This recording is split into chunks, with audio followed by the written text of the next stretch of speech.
हमें आदित्य योगी नाथ सबसे ज्यादा नापसंद थे, लेकिन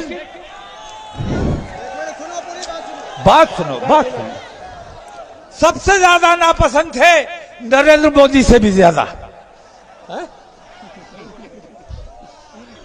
लेकिन पिछले दिनों कई वाकयात ऐसे हुए जिसमें योगी आदित्यनाथ ने यह साबित किया कि वो राजधर्म का पालन कर रहे हैं। उन्होंने अयोध्या में जो खुराफाती हिंदू आए थे टोपियां लगाकर मुसलमानों को बदनाम करने के लिए, मस्जिदों को नापाक करने के लिए, उन्होंने उन हिंदुओं को बेनकाब करके उन्हें गिरफ्तार करके जेल भेजने का काम किया। हम मुबारकबाद पेश करते हैं। हम बुराई की बुराई करने वाले लोग हैं, लेकिन अच्छाई की अच्छाई करना भी हमारी जिम्मेदारी है। हम नाइंसाफी वाले लोग नहीं हैं। बरेली के कर्मचारी नगर का वाकया आपको याद होगा। एक ने अपनी रिश्तेदार 6-7 साल की बच्ची का रेप किया और उसे मरा समझ लिया, और फिर उसने हंगामा शुरू किया कि मुसलमानों ने बच्ची का रेप करके मार डाला।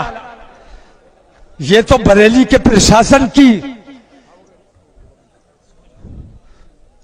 ऐसी सूझबूझ, जिसने उसे बेनकाब किया, खुद ही रेप किया था, खुद ही शोर मचा रहा था और दंगा कराने का माहौल उसने पूरा बना दिया था, लेकिन जिला पुलिस ने उसको बेनकाब करके जेल भेजने का काम किया। हम उनके भी तहे दिल से शुक्रगुजार हैं। और जब जब अमन का और इंसाफ का काम होता रहेगा, हम तुम्हारे साथ थे और तुम्हारे साथ खड़े रहेंगे। बेईमानी हमसे बर्दाश्त नहीं होती है, ना हम बेईमान हैं, ना बेईमानी हम पसंद करते हैं।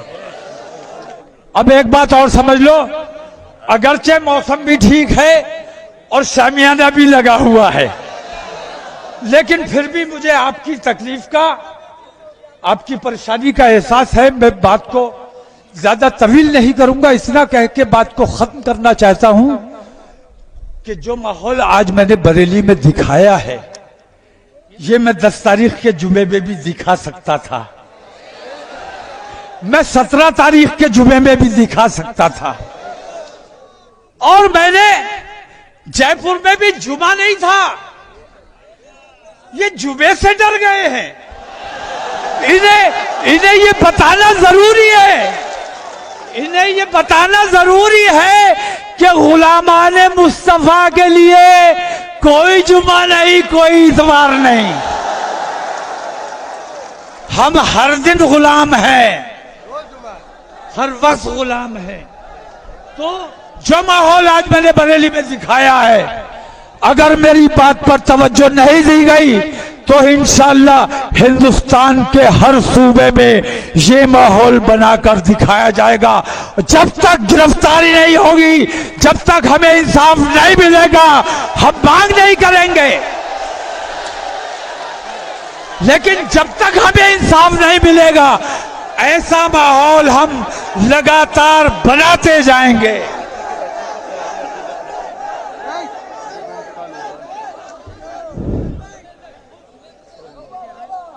रांची की उस माँ का, अपने रांची की वो माँ याद है जिसका बच्चा 15 साल का बच्चा मार डाला गया, और किसने मारा? जिसकी जिम्मेदारी थी हिफाजत करने की, उसने मार डाला है। अगर तुम्हारी गोलियों में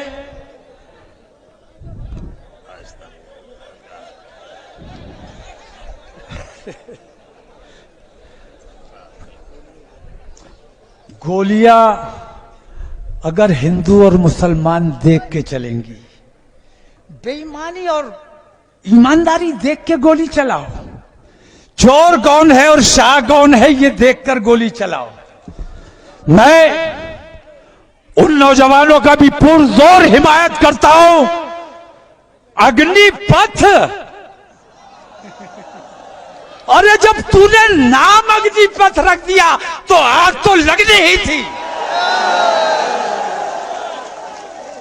अगले देखो कहां से लेके आए हैं, अग्निपथ। हमारे नौजवानों का मुस्तकबिल तबाह करने का ठेका इस नरेंद्र मोदी ने लिया हुआ है। हमारे उन बच्चों की मैं हिमायत करता हूं जो इस अग्निपथ 4 साल की बेगारी, इसके खिलाफ जो लोग एहतजाज कर रहे हैं, मैं उन लोगों की हिमायत करता हूं और इस अग्निपथ योजना को फौरी तौर पर बंद किया जाना चाहिए। उस औरत को याद करो मेरे भाइयों, मैं रोया हूं उस औरत के इकलौता बेटा, और फिर वो मां कह रही है कि मेरा बेटा इस्लाम पर कुर्बान हुआ है, मोहम्मद की शान पर कुर्बान हुआ है। इस्लाम जिंदाबाद था और इस्लाम जिंदाबाद रहेगा। आज हम तमाम लोग उस 15 साल के बच्चे की मां को खिराज अकीदत पेश करते हैं और उसके हक में दुआ करते हैं, अल्लाह तबारक तआला उसे सब्र जमील अता फरमाए। बात काफी तवील हो गई, इतनी बात करने का मेरा इरादा नहीं था, लेकिन जज्बाती आदमी हूं, कुछ बातें ऐसी हो जाती हैं, गुस्सा आ जाता है और हम जो दिल में कुछ और हो, जबान पे कुछ और हो, ये हमसे हो नहीं पाता है। ए भाई बैठ जाओ यार, लोगों को परेशानी हो रही है। नहीं, अब खत्म कर रहा है। तो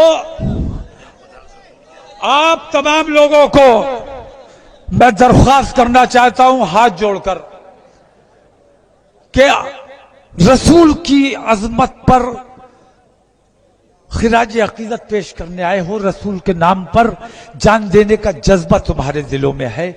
जितनी मोहब्बत से आए हो, जितनी शांति से आए हो, इसी शांति से तुम्हें वापस जाना है। रास्ते में शोरगुल नहीं करना है, नारेबाजी नहीं करना है, और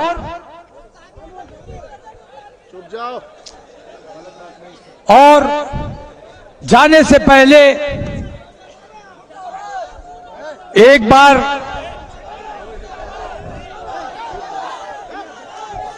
क्या हो गया, क्या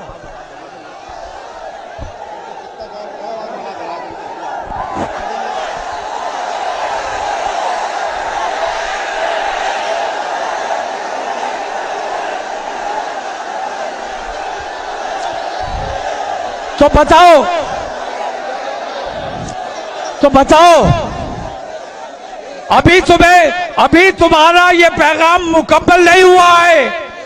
जब तक तुम जैसे यहां आए हो ऐसे ही शांति के साथ अपने घरों तक वापस नहीं पहुंच जाओगे, तब तक ये पैगाम मुकम्मल नहीं होगा। क्या बात है, क्यों मुखातिब हो रहे हो? उधर देखो, मैं तुम क्यों देख रहे हो?